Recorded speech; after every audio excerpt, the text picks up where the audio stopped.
Hello. In this week's parsha, Vayeira, it contains the very complex issue of the Akeidat Yitzchak, the binding of Isaac. And this is something that perplexes everybody. All the commentators struggle to understand why God would command Avraham and Yitzchak, for that matter, to do such a difficult thing.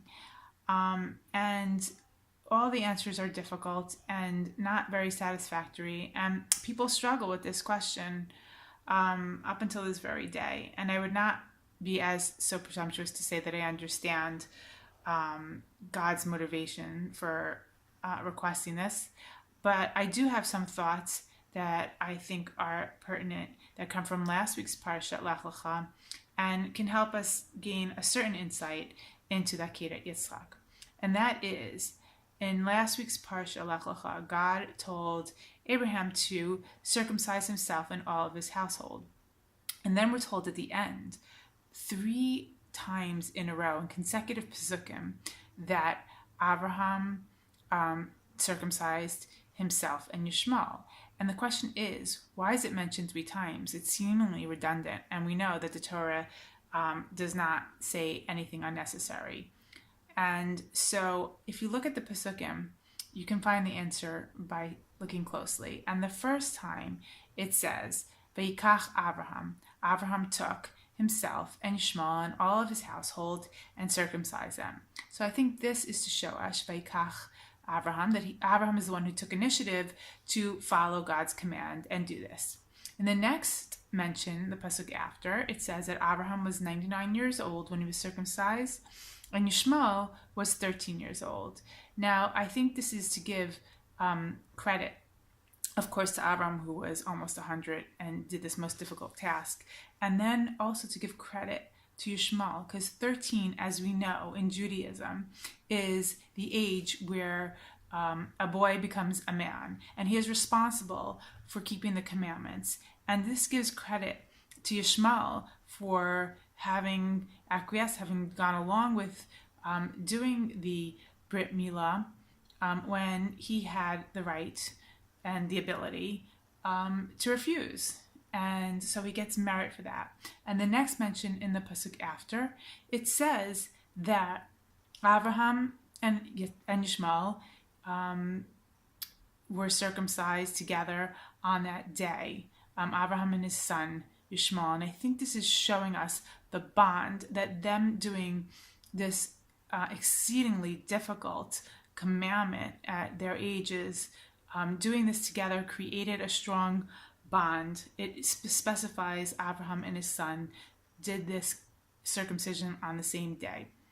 Now, after this, we come to parsha Vayeira, and Yitzchak comes in the picture. And in Yitzchak's life, we're not told very many stories about Yitzchak at all. The one memorable event that we're told is the binding of Yitzchak.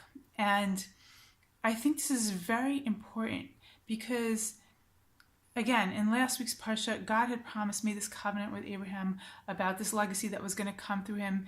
And Abraham first thought, I'm having no children, and then he finally has, and who's it going to come from? And then he has Yishmael, and God still says to him, no, it's not Yishmael who is going to inherit you, it's going to be Isaac. And Abraham answers God and said, please God, if only that Yishmael should live before you.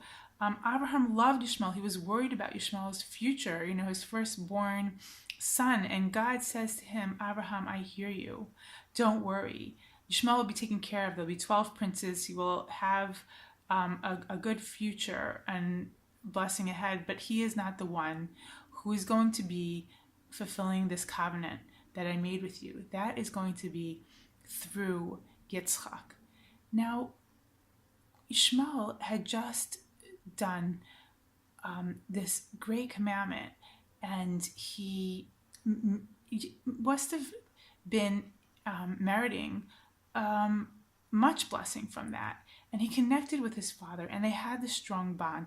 Why should it be that the people that will inherit this covenant with God come from Yitzchak, who didn't have to sacrifice anything, who had a good life, who was able to just, sit and learn and devote himself to God through showing no sacrifice to God and not having that kind of connective experience with his father like Yishmael did.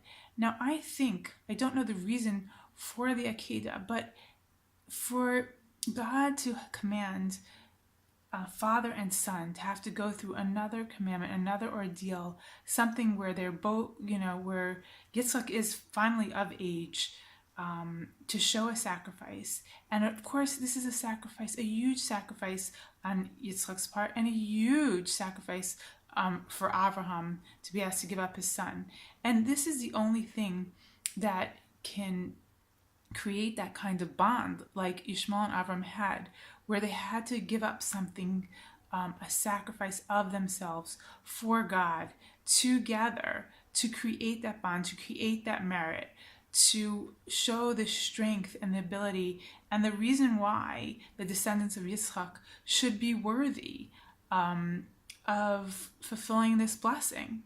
Because without that display of him being willing to give up everything and them connecting on that level, one might ask that question: why should the blessing come through Yitzchak? And the fact that they went through this together, I think, creates that spiritual bond that is worthy of all the blessing. And I think for us to learn on a personal note is that a lot of times through life we go through so many difficult trials where we don't know the reasons why, but we have friends, family, parents, children around us that suffer when we suffer. And if we go through things, if we allow them to be there for us and for us to be there for them and to lean on one another and to create that bond, then that is something that is everlasting. That is something that is unbreakable. Tests come and go, but bonds like that last forever. And I hope and pray that we can merit, like Avraham and Yishmael, to be able to walk yachdav together successfully out of all our trials and tribulations. I wish you a Shabbat Shalom.